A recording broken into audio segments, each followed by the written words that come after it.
ምን አይነት ክፉ አውሬ ነው ግን በዚህ ሴትዮ ውስጥ ያለው በኢየሱስ ስም። ህይወታቸውን በጎዳና ላይ ሲመሩ የፕሮቴስታንት ሚሽነሪዎች በደካማ ጎናቸው ገብቶ ስልጠናና ልምምድ ከሰጠ በኋላ ጴንጤ አድርጓቸዋል። እልል በሉ እንኳን ደስ ያላችሁ ይበል የሚያሰኝ ነው። ጴንጤ ብዛት በአፍሪካ ካሉ ቶፕ 5 ሀገራት መካከል የተካተተችው ኢትዮጵያ።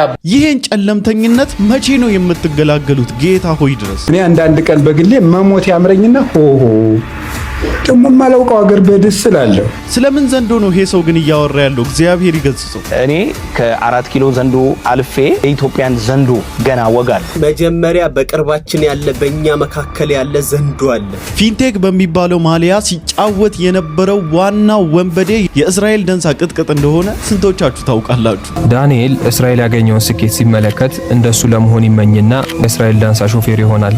ከዚያም ራሱን የእግዚአብሔር ሰው መልእክተኛ ዳን ብሎ ይጠራና እንደዚህ አይነት ወዳደር ባለበት ትውልዱ እንዴት ወደ ወንጌል ይቅርብ? ከርስ ብቻ አትርከሙ።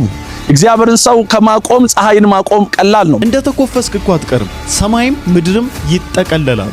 ሰማይና ምድር እንደ አረጀ ጨርቅ በቅርብ ይጠቀለላሉ። እግዚአብሔር አልገደለንም። አዎ እግዚአብሔር አልገደለንም። ውይ ምን ይባላል ይሄ? አመንዝራሃል፣ ሐሺሽ ነው፣ ዝሙት ነው፣ ፖርኖግራፊ ነው። አልገደለህም። ለምን? ንስሐ እንድትገባ ነው። ነገር ግን እግዚአብሔር በምህረቱ ባለጠጋ ስለሆነ ምህረቱ ብዙ ነው፣ ምህረቱ ብዙ ነው፣ ብዙ ነው፣ ብዙ ነው፣ ምህረቱ ብዙ ነው፣ ብዙ ነው። ሰላም እንዴት ናችሁ? እኔ ወንድማችሁ ዲኒቤሪያው ነኝ። ዛሬም እንግዲህ እንደተለመደው በቆንጆ ቪዲዮዎችና በአስተማሪ ቪዲዮዎች ሰዓትና ጊዜን ጠብቄ ከች ብዬላችኋለሁ። ሁላችሁም እንደተለመደው ቪዲዮን ከመጀመራችሁ በፊት ላይክ እያደረጋችሁ ቪዲዮን ጀምሩ። ሰብስክራይብ ያላደረጋችሁ ሰዎች ሰብስክራይብ እያደረጋችሁ ቤተሰብ ሁኑ። ወዳጅነታችሁን አጠናክሩ። 25000 የሰብስክራይበር ቻሌንጃችን ሊጠናቀቅ እጅግ በጣም ጥቂት ሰብስክራይበሮች ናችሁ የቀራችሁን። ላይክ አታረጉም፣ ሰብስክራይብም አታረጉም። ምን እንደሆናችሁ አላውቅም። ቅሬታ ካለን ተነጋግረን ፊክስ ማድረግ እንችላለን። ሰብስክራይብ ማድረጋችሁ እንዳትረሱ። ወደ ቪዲዮአችን። ነብይ ጥሌና ሚስቱ ምንድነው ያደረጉት? ስሜ ሲፈን መሐመድ ይባላል። የመጣሁት ከአዳማ ነው። ማለት የተወለድኩት ድሬዳዋ ነው። ያደግኩት ደግሞ አዳማ ነው። እና የጎዳና ህይወት በቃ ጎዳና አጠቃላይ 13 ዓመት ምናምን ጎዳና ላይ ነበርኩኝ። መግቢያ ላይ ያሳዩአችሁ ታዳጊ ከአንደበቱ እንደሰማችሁት የድሬዳዋ ልጅ ነው። እሱና መሰል ታዳጊዎች ህይወታቸውን በጎዳና ላይ ሲመሩ የፕሮቴስታንት ሚሽነሪዎች በጎዳና መኖራቸውን እንደ ደካማ ጎን በማየት በደካማ ጎናቸው ገብቶ ወዳጅ መስሎ ቀርቦ የተለያየ ጥቅሞችን በመስጠት ከዛም ደግሞ ረዘም ላለ ጊዜ የፕሮቴስታንት ሃይማኖት ስልጠናና ልምምድ ከሰጠ በኋላ ጴንጤ አድርጓቸዋል። ልጁ ስሙ ሲፈን መሐመድ ነው። ሌሎች ሙስሊም ጓደኞች አሉት። ከድሬዳዋ ከተለያየ ምስራቅ አካባቢ የመጡ ከተለያየ አጠቃላይ ከኢትዮጵያ የተሰባሰቡ ታዳጊዎች ወጣቶች ናቸው። ፕሮቴስታንት መሀይምነት ከሌለ፣ ረሃብ ከሌለ፣ ድህነት ከሌለ አይሰበክም አላልኳችሁም? እነዚህ ታዳጊዎች ስለ ሃይማኖት አያውቁም፣ ስለምንም አያውቁም። ነገር ግን ሆዳቸውን ብቻ እንደ ደካማ ጎን በመቁጠር ፕሮቴስታንት ቤተክርስቲያን ባሪያ አድርጋ ይዛቸዋለች። እንግዲህ እነዚህን ታዳጊዎችና ወጣቶች ቁስላቸውን ይዛለች እቺ ቤተክርስቲያን። የነዚህ ታዳጊ ወጣቶች ቁስል ምንድነው? የሚጠጉበት ቤተሰብ የላቸውም፣ የሚተዳደሩበት ስራ የላቸውም። የሚተዳደሩበት ስራ ፈጥረናል ብላለች። እነ ነብይ ጥሌ አጠቃላይ ፕሮግራሙ የቀረቡ እንደነ አርቲስት ሀረገወይን ነብይ ጥሌ የሚባሉት ሌሎችም ገንዘብ ፈንድ የሚያርጉ ከተለያዩ አውሮፓ ሀገራት ገንዘብ እየሰበሰቡ እያመጡ። በህይወትሽ ግን ደስተኛ ነሽ አንቺ ሴትዮ? ደስተኛ ነሽ? የእውነት በህይወትሽ ደስተኛ ነሽ ብለን ለማለት እኮ ሰላምን የሚሰጥ እርጋታን የሚሰጥ መረጋጋትን የሚሰጥሽ አንድ አካል ያስፈልጋል። እርሱም ደግሞ ኢየሱስ ክርስቶስ ብቻ ነው። እሱን ደግሞ የለሽም። እንድትቀበዩ በጣም ብዙ ጊዜ ጥሪ እያቀረብልንልሽ ነው። አሁን ባቀረበችው ቪዲዮ እንግዲህ እነኚህ ህፃናት ጎዳና ህይወት አንስተው የስራ እድል ፈጥሮላቸው እያበሏቸው፣ እያጠጧቸው፣ እያለበሷቸው ጎን ለጎን አምላክን መፍራት ምን እንደሚመስል አምላክን ወደ መፍራት እያሳደጓቸው በኮሚኒቲ ውስጥ ደግሞ በስነ ምግባር የታነጹ ልጆችን ማፍራት ለምን እንደዚህ እንዳፍጨረጨራትና ለምን በዚህ ልክ እንዳሳበዳት አንድ ቪዲዮ የልጁን ምስክርነት ላሰማችሁ። አንዴ ልጸልይ። በጌታ በኢየሱስ ስም ጸልያለሁ። አባት እግዚአብሔር ሆይ ከዛ ህይወት አውጥተህ እዚህ ስላመጣኸኝ አመሰግናለሁ። አባት እግዚአብሔር ሆይ እዛ ያሉትን አንተ እርዳቸው። አባት እግዚአብሔር ሆይ በሰላም በሰላምና በፍቅር እንድንኖር አንተ እርዳን። አሜን። ጌታ ሆይ አንተ እዛ ያሉትን በጨለማ ህይወት ያሉትን ወደ አንተ አንጣቸው። አሜን። ጌታ ሆይ ሰይጣን ክፉ ሊሰራ ይችላልና አንተ ደግሞ በመሃላችን ግባ።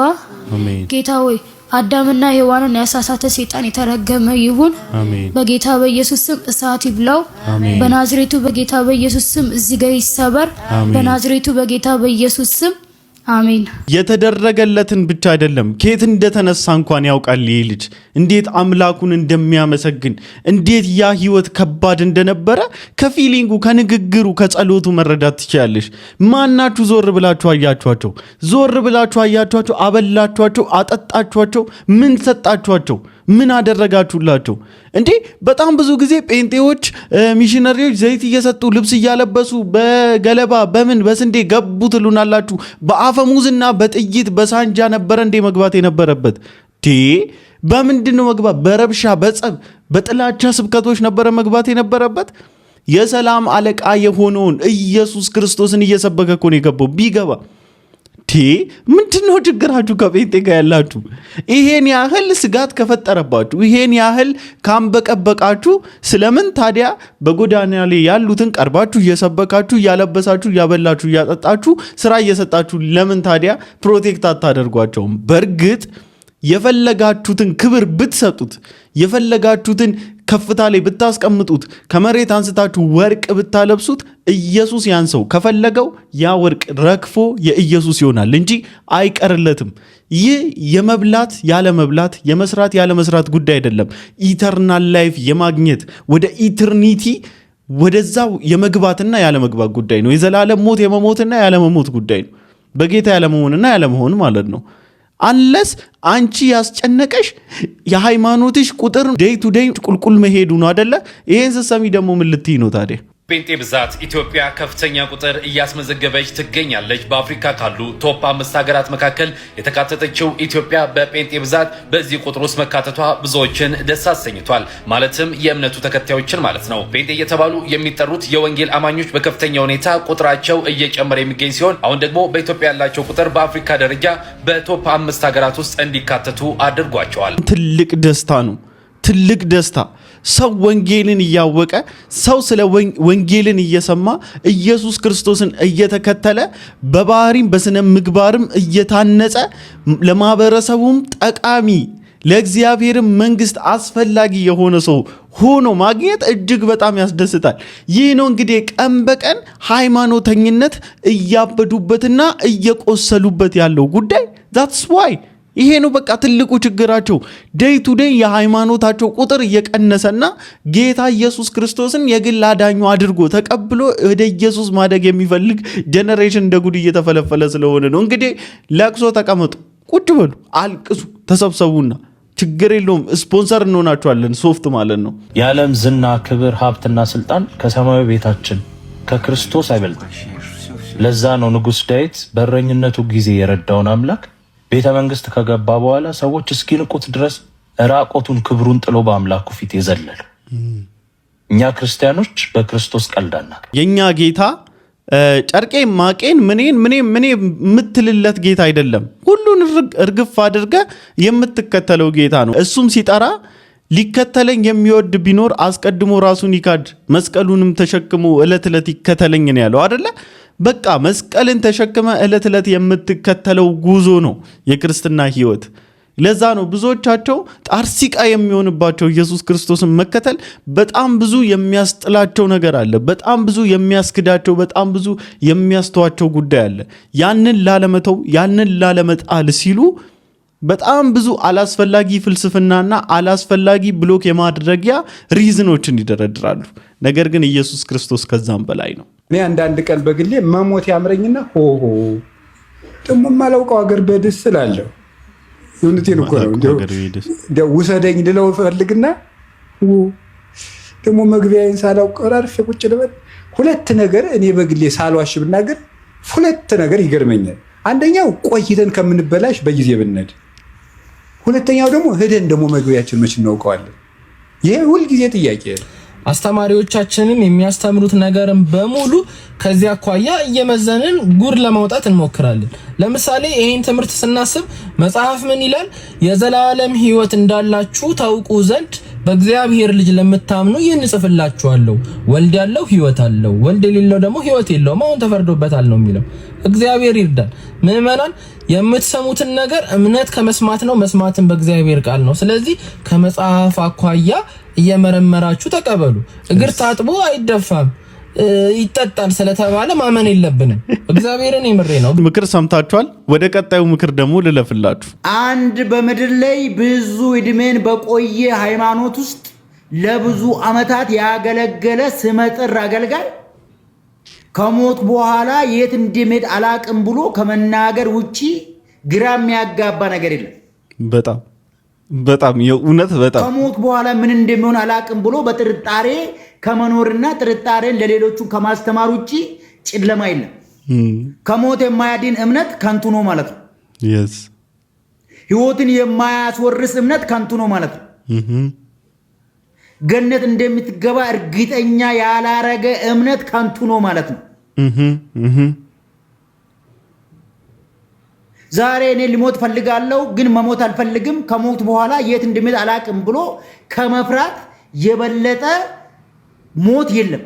እርግጠኛ ያልሆናችሁበትን ሃይማኖት ነው እንዲህ እየሰበካችሁ ያላችሁት። የት እንደምትሄዱ ማታውቁበትን ሃይማኖት ነው እንዲህ እየነገራችሁ ያላችሁት። እሺ ጠራችሁን፣ መጣን። እዛ ደርሰን የምታጠራጥሩን ከሆነ የት እንደምገባ ማትነግሩኝ ከሆነ የት እንደምገባ አምኜበትስ ማልመጣ ከሆነ ኢየሱስ መሞቱስ እንዲያውስ በከንቱ ነው ማለት ነው። የኢየሱስ ክርስቶስ መሞት በቃ በከንቱ ነው ማለት ነው። የእናንተም የሌት ተቀን ቅዳሴ፣ ጾም፣ ጸሎት፣ ጾም እያላችሁ የምትይዙት ነገር ሁሉ እንዲሁ በከንቱ ነው ማለት ነው። ኢየሱስ ክርስቶስ እኮ የሞተው እኛ በአቅማችን ልንገባበት የማንችለውን ስፍራ እርሱ በደሙ ሊያስገባን ስለወደደ ነው።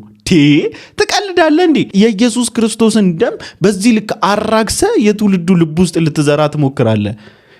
ለስሙ ለረጅም ዓመታት ሃይማኖትን ስትሰብክና ስታስተምር የነበርክ ስለመጠጥ ሲሆን ኮንፊደንስ ይኖራቸዋል። አንድ ብትጠጡ ሁለት ብትጠጡ ችግር የለውም ለማለት እውቀትም መገለጥም አይፈልግም። ስለ ማርያም ስታወሩ አወሳስባችሁ ስታወሩ ምንም ችግር የለባችሁም። አምናችሁ ነው የምታስገባን እሷ ናት የምታስወጣን እሷ ናት ብላችሁ ለማለት ኮንፊደንስ አላችሁ። ስለ ኢየሱስ ክርስቶስ ደም ሲሆን ግን ያዝ የሚያደርጋችሁና ቁልምም የሚያደርጋችሁ ነገር ምንድን ነው? የጨለማው ጉልበት ነው። ብራዘር አምልጥ፣ ራናዌይ። የምትገባበትን ቦታ ማታ ከሆነ እዛ የቆምክበት ቦታ ጨለማ ነው ማለት ነው። ዛትስ ዋይ ወንጌላዊ አማኝ የሆንኩበት ምክንያት እኚህ ወንጌላዊያን አማኞች የሚሰብኩት ጌታ መዳን በሌላ በማንም የለም። ስለዚህ ልትድን ከወደድክ፣ ነፍስህን ሴቭ ልታደርጋት ከወደድክ፣ ከዘላለም ሞት ልታመልጥ ከወደድክ ኢየሱስ ክርስቶስን ተቀበለው። የመዳን ቀን አሁን ነው ተብሎ ተነግሮኝ አሁን እንደ ዳንኩ አምኜ ነው በስሙ አምኜ። እንዴት ነው ያላመናችሁበትን ነገር መያዝ የቻላችሁበት? የህይወት ጉዳይ እኮ ነው። ዲጌ የሚባል ነገር የለም። ተው የዘላለም ህይወት፣ ተው ጽድቅ፣ ተው መዳን። ሰይጣን ራሱ በየቀኑ እያስፈራን የምንኖር ሰዎች አርገውናል። ጌታ ይገስጸው። ከጠላት ስልጣን፣ ከጨለማ መንግስት፣ ከሰይጣን ኃይል ሁሉ አዳነን። ያድነናል ሳይሆን አዳነን። ቤዛነቱንም እርሱንም ዝም ብለህ ሰክተህ እንዳትኖር ምን ተባለ መሰለ? የኃጢአታችንን ስርየት ወዳገኘንበት ወደ ፍቅሩ ልጅ መንግስት አፈለሰን። ፍርሃት የሃይማኖተኞች ጉልበት ነው። ፍርሃት ሃይማኖተኞች ሰዎችን አስፈራርተው ባሪያ አድርገው ገንዘባቸውንም አእምሯቸውንም ንብረታቸውንም ወርሰውና ጨቁነው የሚይዙበት ጉልበት ፍርሃት ነው። የሃይማኖቶች ጉልበታቸው ሌላ ነገር አይደለም፣ ማስፈራራት ነው። ጌታ ኢየሱስን ለምን ጠምደው ያዙት? ጌታ ኢየሱስን ለምን ጠላው የሃይማኖቱ ዓለም ሲባል በእኔ የሚያምን የዘላለም ሕይወት አለ። እነዚህ ቀራጮች፣ እነዚህ ጋለሞቶች፣ እነዚህ ሰካራሞች፣ እነዚህ ያንተ ወዳጆች ኢየሱስ ምን አለ? እነዚህ ያው በኢየሱስ ስም እኔ እነሱን አላቃቸውም አላለ። እውነት እውነት እላችኋለሁ ወደ እግዚአብሔር መንግስት በመግባት እነዚህ ቀራጮች፣ እነዚህ ጋለሞቶች፣ እነዚህ ሰካሮች ይቀድሟችኋል። አሁን አበበ በቀል አለ ኢየሱስ ካለ አለን። የክርክር መቋጫ የእግዚአብሔር ልጅ መናገሩ። እናንተ ግን አላቸው ታጠበዋል፣ ታጠነዋል፣ ነጭ ለብሰዋል፣ ምኩራብ ውስጥ አደራደራቸው፣ ወንበር መስመር አጠባበቃቸው እንዴት ያምራል መሰለ በዚህ መደዳ። እናንተ ግን ወደ እግዚአብሔር መንግስት አትገቡም አታስገቡምም። እንደውም በቃ ነጭ ለብሰው እንዲህ ተደርድረው ሲያይ በኖራ የተቀባ መቃብር ትመስላላችኋል። እንደዚህ አይቷቸው አይ ጸዳ ብለ ሲኦል መግባትም አለ። በኢየሱስ ክርስቶስ ያመንን መዳናችን እርግጥ ነው። መዳናችን ደግሞም እውነት ነው። ተረት አይደለም ያነበብነው፣ አፈ ታሪክ አይደለም ያነበብነው። ምድርና ሰማይ የታረቁት ሰውና እግዚአብሔር የተገናኙት የጥሉ ግድግዳ የፈረሰው የለያየን መጋረጃ የተቀደደው በድንግል ማርያም ነው። እንባችን ያስብላሉ እኚህ ሰዎች ማለት ነው። መዳናችን እውን የሆነው መዳናችን እርግጥ የሆነው እያለ ይሰብካል። ከዛ እዛ ጋር ደግሞ ስትሄድ እኔ ብሞት እንደው ወዴት እንደሚሄድ ሳላውቅ እንደው ሞትን ራሱ ፈራለሁ እኮ ምናምን፣ ብዙ ሳልቆሽሽ ብዙ ሳልበላሽ ልሙት ምናምን። ምንድነው የምትጠባጠቡት ነው እኮ? ምንድነው የምትንፈራፈሩት? መዳን በሌላ በማንም የለም። ማርያም መጽሐፍ አልጻፈችም። ማርያም የሚተረክላት ታሪክ ተመጥኖ የተጻፈላት ሰው ናት። ስለ ማርያም እንወቅ ከተባለ ሌሎች ሊተርኩላት ሞከሩ እንጂ እውነተኛዋ ማርያም ዛሬ የምትገለጠዋ ናት። በእግዚአብሔር ቃል ውስጥ የተገለጠች እሷ የጌታ እናት በሕይወት ዘመኗ በኖረችበት ለኔ ምን ትታልኝ ሄደች። ጸሐፊዎች ከሷ ሕይወት ትኩረት ሊሰጥ የሚገባውን ምን ነገር ተመልክተው ነበር? ይህንን እውነት ስንቶቻችሁ ታውቃላችሁ? እስቲ ይህንን ታሪክ ስሙት። አዲስ አበባ ተወልዶ ያደገው ዳንኤል በቲቪ የሚመለከታቸው ነቢያት ያላቸውን የሰው መውደድ፣ የሚይዙትን መኪናና ሀብት እያየ ይጓጓ ነበር። ከዚያም ያሰበው ሀብት ጋር ያደርሰኛል ያለው ሙዚቃ ሲሞክር እነዚህ የሙዚቃ ክሊፖች ላይ ይሳተፋል። ቀጥሎም በሀገራችን ካሉ ታዋቂ ነቢያት አንዱን ያያል፣ እስራኤል ዳንሳ። ይህ ሰው ነብይነትን ያገኘው ከታዋቂው የአፍሪካ ነቢይ ጆሹዋ ነበር። ጆሹዋ ቅርብ ጊዜ በወጣ ዶክመንተሪ መሰረት ብዙ ወንጀሎችን የሰራ ሰው ነው። ፎቅ ሰርቶ አማኞቹ ላይ ተደርምሶ ብዙ ነፍሶች ጠፍተዋል። ሴቶችን ለግል ወሲባዊ ጥቅሙ ሲያውል የነበረና በጥንቆላም ጭምር የሚጠረጠር ሰው ነው። ነገር ግን ጆሹዋ በጣም ሀብታም ነበር። ሰዎች እጁን ለመንካት ይጋፋሉ። ይህንን ስኬት የተመኙ የኛ ሀገር አገልጋዮች እሱ ጋር በመሄድ ነቢይ ተብለው ይሾማሉ። ከነዚህ ሰዎች መሃል ዋነኛው እስራኤል ዳንሳ ነው። ዳንኤል እስራኤል ያገኘውን ስኬት ሲመለከት እንደሱ ለመሆን ይመኝና ሙዚቃውን ጥሎ ወደዚህኛው መንገድ ያመራል። ከዚያም የእስራኤል ዳንሳ ሾፌር ይሆናል። በዚህ ጊዜ እንዴት የሰዎችን አይምሮ በመቆጣጠርና ህዝብን በመሸወድ ብዙ ሀብት ማፍራት እንደሚቻል በደንብ ይማራል። ከሚሰሩት የውሸት ተአምራት መሃል የአማኞችን ስምና ስልክ አልፎ ማድራሻ መጠቆም ነበር። ዳንኤል የእስራኤልን ስልክ ጥሪ በድብቅ ቀርቶ ትርጉሙን ሲሰማ እስራኤል አዳራሽ ውስጥ የሚጠራቸውን ሰዎች ማንነት ቀድሞ እያጠና እንደሆነ ይረዳል። ሌሎች ተአምራቶችም እንዴት እንደሚሰሩ ከእስራኤል ቅርብ ሆኖ ከተማረ ወዲያ የሀብቱን መንገድ እንዳገኘ በማሰብ ራሱ እንደ እስራኤል ለመሆን ይወስናል። ከዚያም ራሱን የእግዚአብሔር ሰው መልእክተኛ ዳን ብሎ ይጠራና አገልግሎት ይጀምራል። ግሎሪ ዞን የተሰኘው ቸርች ውስጥም ያገለግላል። ሌላ ተመሳሳይ ስም ከሌለ ይህ ቸርች ባለቤትነቱ የፓስተር ካሳውን ነው። ከዚያም በራሱ ቸርች አቋቁሞ ቢሰራ የበለጠ ትርፋማ እንደሚሆን አስቦ ቸርች ይከፍትና ይሞክራል። ነገር ግን እንዳሰበው ሳይሆን ቀርቶ ይከስርና ቸርቹን በመዝጋት ሌላ የሥራ አማራጭ ይፈልጋል። መጫወቻ መሆን እጅግ በጣም ልብ ይሰብራል፣ እጅግ በጣም ያሳዝናል። አይታችሁታል እንግዲህ ዘፈን ሞክረዋል፣ ሹፍርና ሞክረዋል፣ ሌሎች ነገሮችንም ሞክረዋል፣ በጣም እዚህ ላይ ያልተጠቀሱ። ከዛ በኋላ ሄዶ እንግዲህ በነብይነቱ ዘረፈ፣ ወነበደ፣ ሰረቀ እንደሚፈልገው። ምክንያቱም የማንዘር ጎመንዘር የሚባል አባባል አለ። ምክንያቱም እንግዲህ ከእስራኤል ዳንሳ ተምሮ መቼስ ጤናማ የሆነ አንድም ነብይ ስለሌለ ማለት ነው። እና እነኚህ ወንበዴዎች የተዋቀሩ ጽድት ያሉ ኩልል ያሉ ወንበዴዎች ናቸው። እና ሄዶ እንግዲህ ዛሬ የት ነው ያለው ይህ ሰው? በፊንቴክ ኢንቨስትመንት ግሩፕ ቢዝነስ ግሩፕ በሚል በአንድ ለውንብድና ለስርቆት በተደራጀ ቡድን ተጠርጥሮ እንግዲህ በእስር ቤት ይገኛል። የወጣቶች እንባ ያለበት ግለሰብ ነውና እግዚአብሔር ይመስገን። እንደዚህ አድርጎ እግዚአብሔር ቀን ያመጣል። አትርከሙ። እግዚአብሔርን ሰው ከማቆም ፀሐይን ማቆም ቀላል ነው። ምክንያቱም እግዚአብሔር ሰው ሐዋርያው እስራኤል ዳንሳ ከትናንትናው በላይ እየጨመረ እየበዛ እየሰፋ እየቀጠለ በአገልጋዮች ላይ የሚነሳ የትኛውም አይነት ምላስ በዚህ ምሽት በጌታ በኢየሱስም የተቆረጠ ይሁን።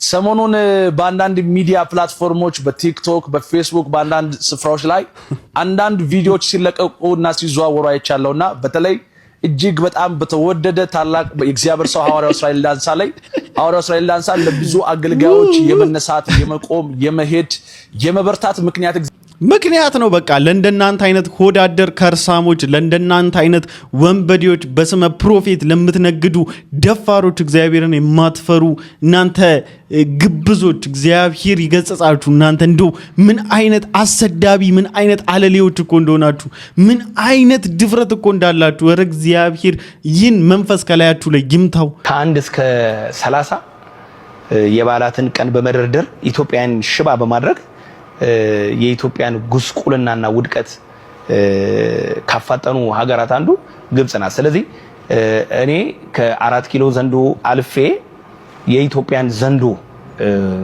ገና ወጋለሁ። እሱም ብቻ አይደለም፣ ገና የግብጽን ዘንዶ ወጋለሁ።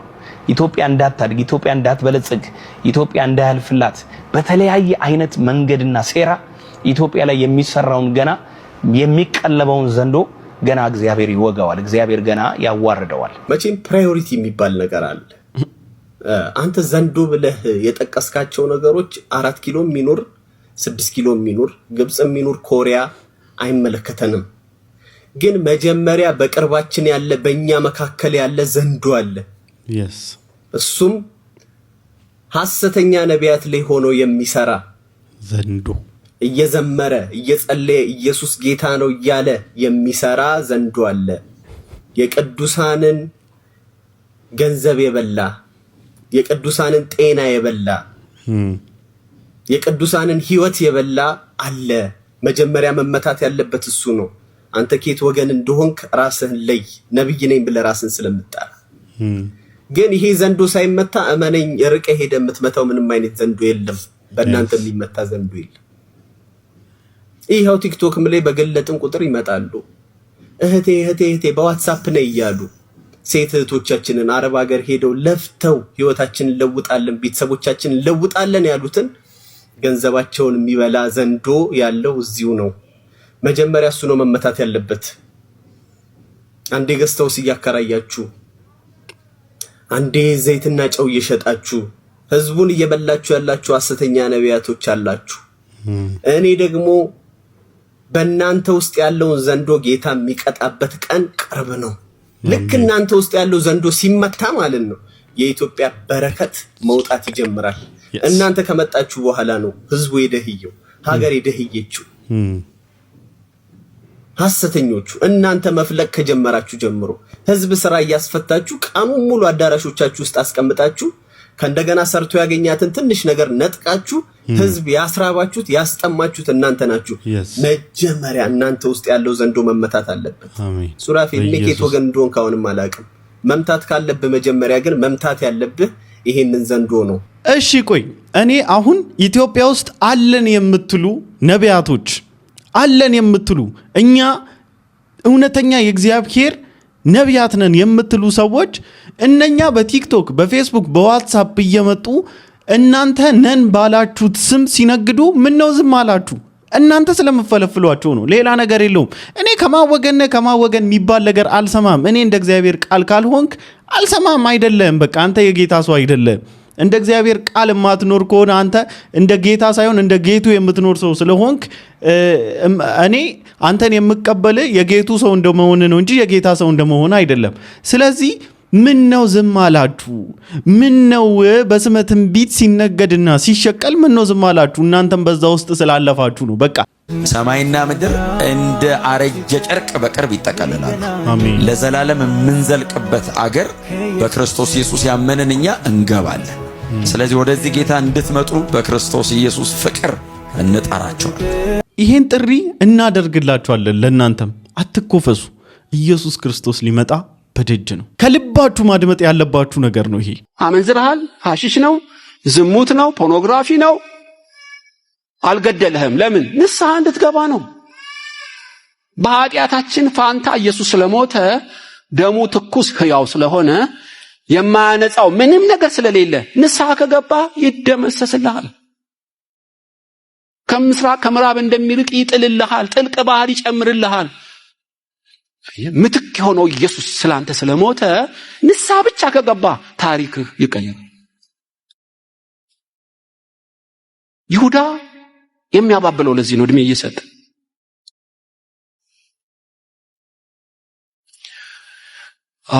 የንስሐ ዕድል ሁለተኛው ቃል ነው። አልዓዛር ከሞት ተነስቶ ቢሰብክ ያምናሉ አይደለም? እዛ ያለውን ቃሉን ካላመኑ የሞተ ቢነሳ አያምኑም። እምነት ከመስማት ነው፣ መስማትም በእግዚአብሔር ቃል ነው። ስለዚህ ቃል እግዚአብሔር አንዱ የንስሐ ዕድል ነው ወገኖች። በለቅሶ አሳቦ፣ በሰርግ አሳቦ፣ ታክሲ ውስጥ ይነግርሃል፣ በአውደ ምሕረት ይነግርሃል። እና ቅዱስ ቃሉን የሚሰሙ እነሱ ብፁዓን ናቸው። ንስሐ እንድንገባ እግዚአብሔር ቅዱስ ቃሉን ይልካል። ለማንኛውም ለዛሬ ይዤላችሁ የመጣሁት ቪዲዮ ይሄን ይመስል ነበር። ሁላችሁም እንደተማራችሁበት እንዲሁም ደግሞ ቁም ነገር እንደጨበጣችሁበት ተስፋ አደርጋለሁኝ። በቀጣይ ቪዲዮ እስክንገናኝ ድረስ ሰላም ቆዩልኝ። ወዳችኋለሁ። ላይክ ያላደረጋችሁ ሰዎች ላይክ ማድረጋችሁ እንዳትረሱ። ሰብስክራይብ ያላደረጋችሁ ሰዎች ሰብስክራይብ ያደረጋችሁ ቤተሰብ ሁኑ። ወዳጅነታችሁን አጠናክሩ። ይመቻችሁ።